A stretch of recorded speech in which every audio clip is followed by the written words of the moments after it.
Welcome to the second session of OTV Foresight 2016. I would now request Mrs. Jaggi Mangat Panda, Director of Odisha Television Limited, Leader of the Trinamool Congress Parliamentary Party in the Rajya Sabha, Mr. Derek O'Brien, and one of the best-known journalists in India, Mr. Odishatv Sardesai, to please come on stage.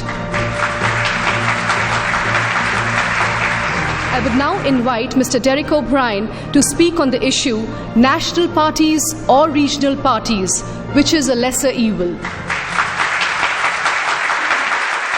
National parties or regional parties, which is the lesser evil? You know, Jaggi, when I was thinking about it, I actually, as a politician, have a problem with the subject itself. We are assuming that all parties are evil. Just think about it. National parties are a lesser evil. Regional parties are a lesser evil. QED. Politicians also are evil. So I think it has become common practice for politician bashing, you know. I think that's the first thing I want to talk about today in touch on, is politician bashing has become very, very fashionable. But politicians are the only people who are accountable. None of these people are really accountable. The only people who are accountable are the politicians, whether you're a councillor or an MLA or an MP. If they don't like you, they throw you out. Okay, even though Jai Panda doesn't agree with my views on Rajya Sabha, he feels that the Rajya Sabha should be elected directly. Arey Baba, even in Rajya Sabha, we are indirectly elected. So the politicians are not as evil as you guys make them out to be. I didn't know where to start. So I thought I'll start with the gentleman who was here sitting on this chair before me, Jayant Sinha. Jayant Sinha, I read in the morning's newspapers, and this is a good time to make a speech about somebody who's already left, so he can't even do a counter. Jayant Sinha yesterday at a press conference said, quote, and I saw it in the papers this morning, Congress is to blame for GST being stopped. Right? I think Jayant Sinha would have forgotten that when the Congress were running the government, the BJP was to blame for the GST being stopped. So in fact, GST for Congress and for BJP, let me ask a quiz question. What does GST stand for? Goods and services. Of course, it doesn't stand for goods and services tax. For the Congress and the BJP, it stands for go slow tactics. It stands for go slow tactics. So one is blaming the other, and the other is blaming, the other person.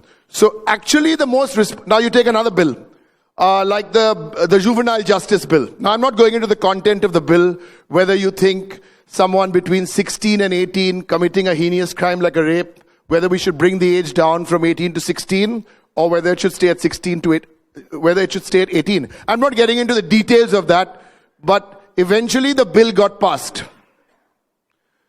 Guess what? The only reason the bill got passed is because all of us who sit in the middle, that is the AIADMK, the Trinamool Congress, the Biju Janata Dal, the Samajwadi Party, the BSP, actually BSP is sitting nowhere. They don't have a seat in the Lok Sabha, but that's another story. So all these parties got together to pressurize the BJP and the Congress to pass that bill. As I said, I won't get into the content of the bill. What did the BJP do? First 2-3 days, they brought the bill and they listed it in the business. After 2-3 days of the winter session, they took it away from the business. Okay? So it was the regional parties. Unfortunately, what happens is people think that the regional parties, the second point I want to make is on the regional parties, is everyone says, regional parties are one-man-centric, one-woman-centric. You have to put Naveen Patnaik's picture everywhere so the BJD votes get consolidated. In Bengal, it's Mamta Di. She decides everything. Naveen Patnaik decides everything. Jayalalitha decides everything. Mayawati decides everything. Same with the BJP and the Congress. Ladies and gentlemen, thank you very, very much. It's been a pleasure. Thank you. Thank you very much, Mr. O'Brien, for your views. We'll now move on to the next speaker, senior journalist and consulting editor of India Today TV, Mr. Odishatv Sardesai, to speak on the topic, the single biggest news story in 2015 and its impact. which is the journalistic story of 2015. It is impossible in India to decide which is the story to choose.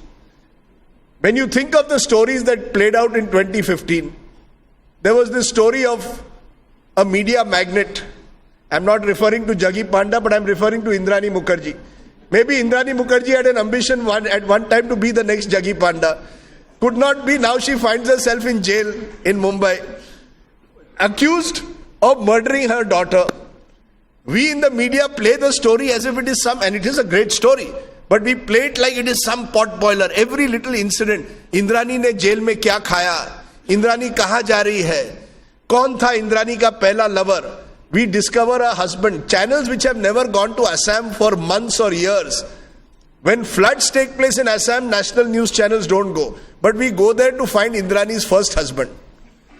I don't know what that says about us as news channels anymore. That we cannot go to Assam when floods take place, but we will go to Assam to find Indrani's family. So there was the Indrani Mukherjee story.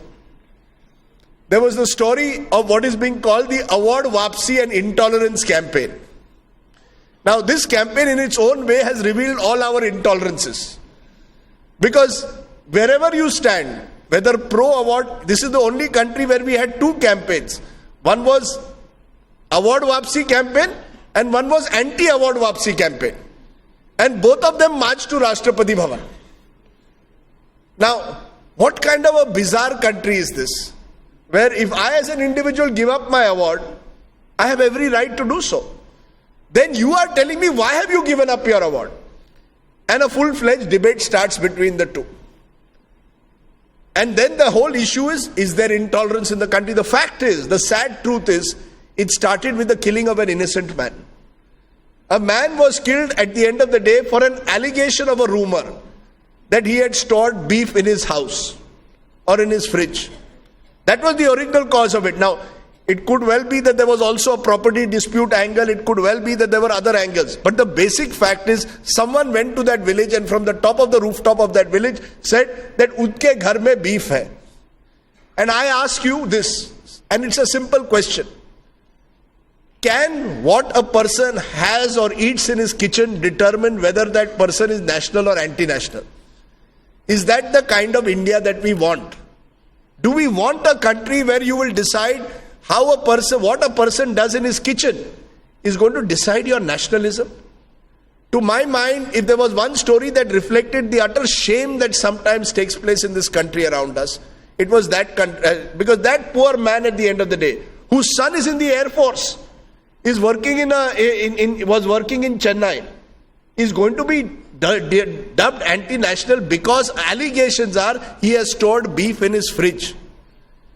And perfectly reasonable, rational, decent human beings get caught in this kind of shrill, polarized debate.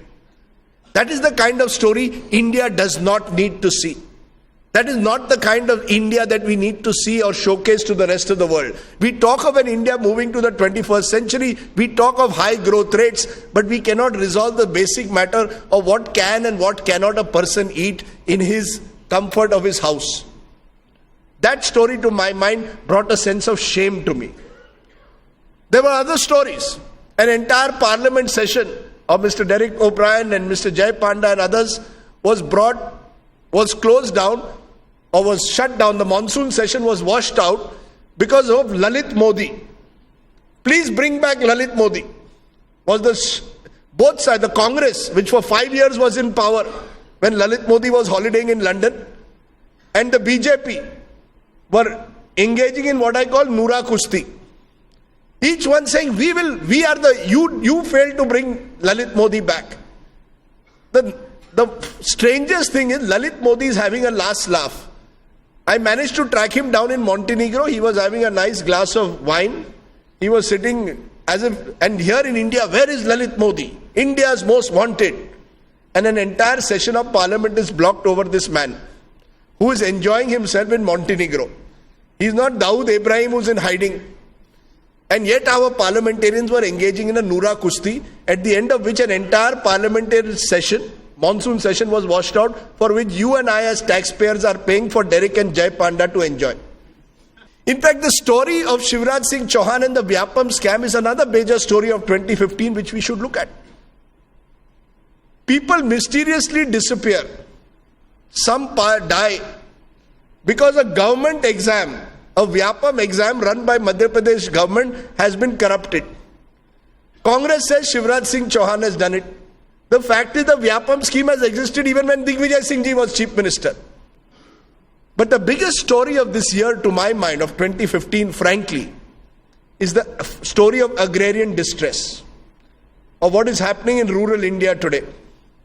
In my home state of Maharashtra, a state whose biggest leader of the last 30-40 years is perhaps the one politician who understands agriculture better than any other, Sharad Pawar, who just celebrated his 75th birthday in a manner like the old Maharajas used to celebrate. In that state, 3,000 people have committed farm suicides in the last 12 months. In the last 1 week alone, in the state of Uttar Pradesh, in Bundelkhand, another 10 people have died of starvation deaths linked to agrarian distress. We've had 3 successive crop failures in this country. Large parts of India are seriously suffering from agrarian distress. Should the Prime Minister of the country not go to one farm widow's family? Is that not your responsibility as the Prime Minister of the country? You go and sit with Mark Zuckerberg. Of course you need Zuckerberg to come to India. But as someone told me, if India grows, Zuckerberg will come to you. You will not have to go to Zuckerberg. That is the truth of India. But you want to go there because you want to build your own image. And then of course you want to cry when you remember your mother. The same mother that you do not even invite to your swearing in ceremony. But that is another issue. My real issue is this, that the story of India is in rural India. And we in television are equally guilty, in the media. Please tell me how many of us in the national media ever showcase what is happening in any part of rural India, in Odisha for example.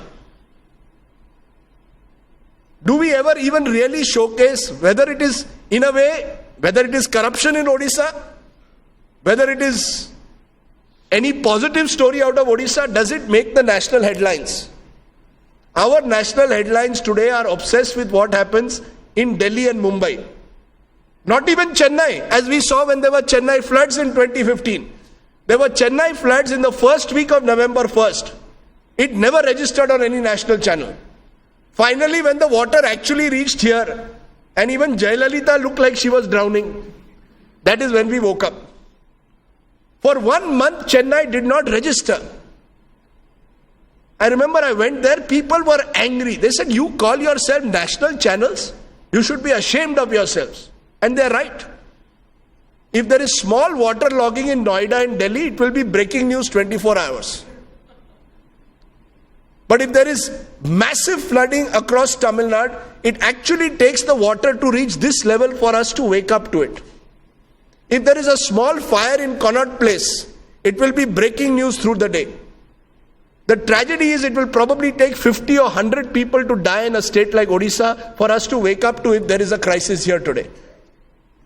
And then you ask yourself, are we truly a national media?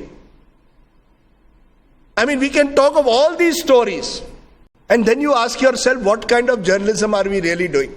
It is as if it is a dark hole. Frankly, even in the national news network, I don't know how people like Jajati Karan survive. The fact is, Odisha also is a dark hole in India today when it comes to the national media.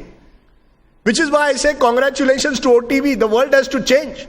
If Delhi cannot come to Odisha, Odisha will have to come to Delhi. You see, that's how you'll have to change. That's how you have to change the rules of the game. The future is strong regional channels. The future is strong regional media. Because sitting in Delhi, we are practicing what I call doorstep journalism. Whoever is on your doorstep, you will catch.